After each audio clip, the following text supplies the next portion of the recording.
Aujourd'hui, je vais vous parler du grand guide marabout de l'autosuffisance par John Seymour. C'est un livre qui fait 400 pages en format 8,5 par 11 avec double colonne. Donc, de quoi ça traite? Ben, on le voit juste en dessous. Cultiver son potager et son verger, élever des animaux, recueillir du miel, brasser sa bière, construire sa maison, économiser l'énergie, revivre à la campagne. Je vais vous mettre la table des matières en photo à la fin du vidéo. Donc, dans le livre, qu'est-ce qu'on retrouve? Ben, au début, on retrouve je me suis pris quelques notes. On retrouve une conception du jardin, modèle de ferme, par exemple. Jardin partagé, jardin urbain, domaine d'un demi-hectare, puis le domaine de 2 hectares et demi. Vous allez retrouver donc une introduction. D'ailleurs, si vous n'êtes pas en mesure, ou en fait, si dans votre idée, vous n'allez pas lire le livre en entier comme je l'ai fait, moi je vous conseille de lire la page de 0 à 60, ou plutôt à 88, parce qu'à partir de 60 jusqu'à 88, ça va être des images de plantes, donc c'est très facile à feuilleter. Ensuite de ça, de passer de 390 à 400, donc de lire la conclusion en fait. Parce que la conclusion, c'est des extraits d'un autre de ses livres qui s'intitule Revivre en campagne. Après ça, ben, vous allez pouvoir feuilleter votre livre comme vous voulez, là, comme une référence si on veut. Donc, de 62 à 88, on a des images de légumes puis de plantes comme je vous ai montré. De 88 à 154, vous allez avoir la culture de légumes selon la famille. Par exemple, vous avez les fabacées, donc les pois. Puis vous allez avoir les pois, comment le cultiver, tout ça. Dans le fond, ça va contenir, par exemple, si on prend les pois, ça va être organisé ainsi. Donc, selon le sol et le climat, les soins à apporter au sol, les semis et la multiplication, les soins pendant la croissance, les ravageurs potentiels et la maladie, puis la récolte et la conservation. Plus loin, donc, avant 154 pages, dans le fond, là. Parce que 88 à 154, c'est des cultures de légumes, mais il y a aussi les herbes aromatiques. Les herbes aromatiques, eux, sont organisées, c'est-à-dire que ça va être selon le sol, la multiplication et les soins de culture et la récolte. Donc, mettons, sarriette d'hiver, sol, multiplication et soins de culture, puis récolte. Donc, c'est organisé, vous en avez 3 par page, dans le fond. Ensuite de ça, 154 à 180, ça va être la culture des fruits. Cette partie-là, par exemple, est moins adaptée pour le climat québécois. Par contre, on retrouve comment le soin est approprié aux arbres, à donner aux arbres. Ben, c'est ça, il y a des citrons, les limes, les pamplemousses, tout ça, c'est pas très adapté au Québec.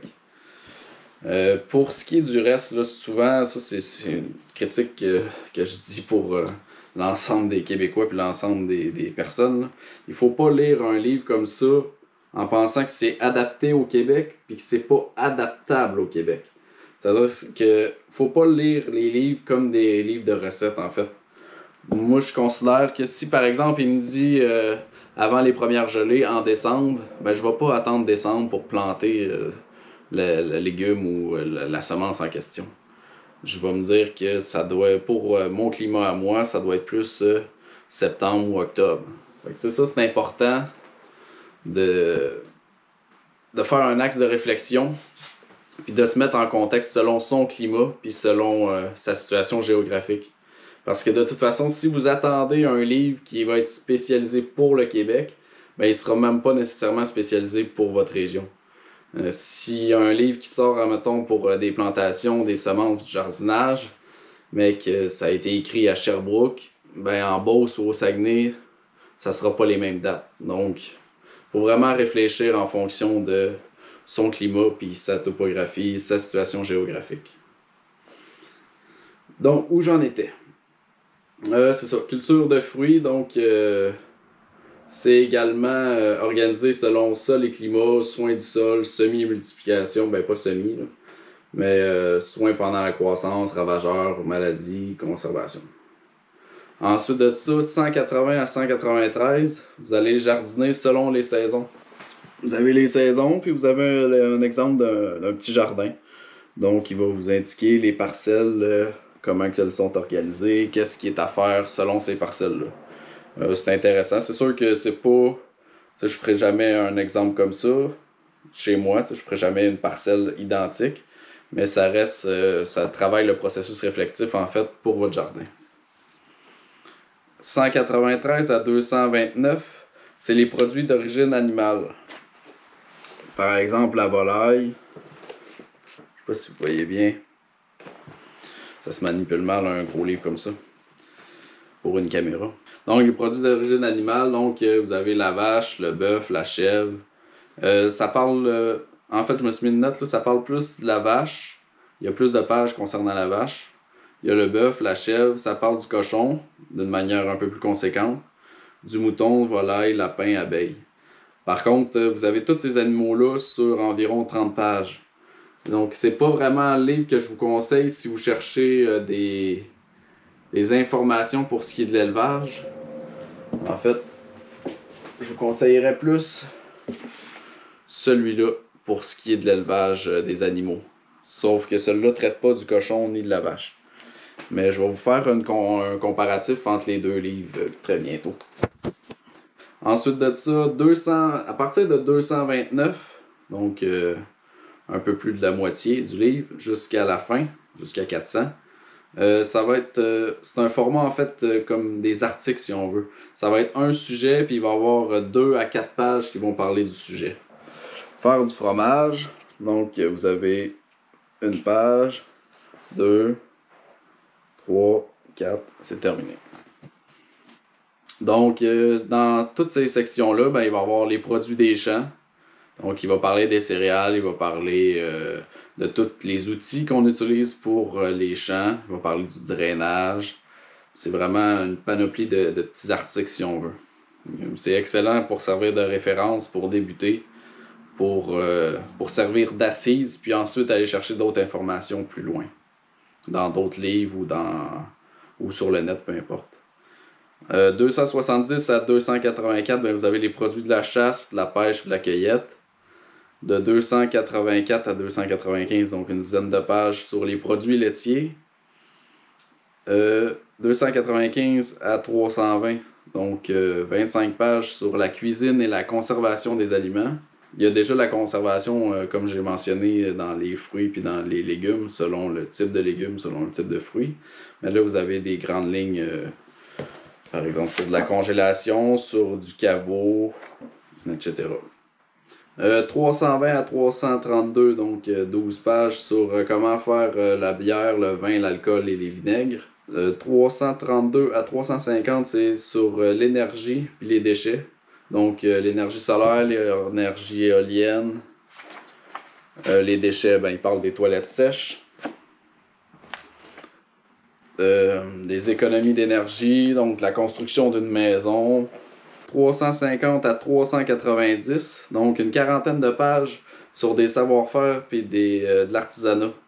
Donc, par exemple, vous avez 3 à 4 pages sur tisser, vous avez la vannerie, vous avez le travail du bois, la gestion d'un atelier. Tout ça, vous allez voir ça dans la table des matières que je vais vous présenter à la fin. 390 à 400, ben, c'est comme je disais, c'est la conclusion en fait, qui est un extrait, je crois, de son autre livre qui est Revivre en campagne. Donc, tout le livre est écrit avec un style personnel, puisque s'il y a un seul auteur, ou je pense parfois des deux, mais dans tous les cas, c'est ça, c'est un style personnel, donc il y a des anecdotes, il y a des drôles de choses des fois, des drôles d'anecdotes, puis c'est... Tu sais, on sent qu'il y a une expérience derrière, puis c'est une expérience vécue. C'est pas un collectif de monde qui se sont rassemblés pour écrire un livre, là. C'est vraiment le savoir d'une ou deux personnes, ou d'une famille en fait, si je pourrais dire, qui est dans un livre complet.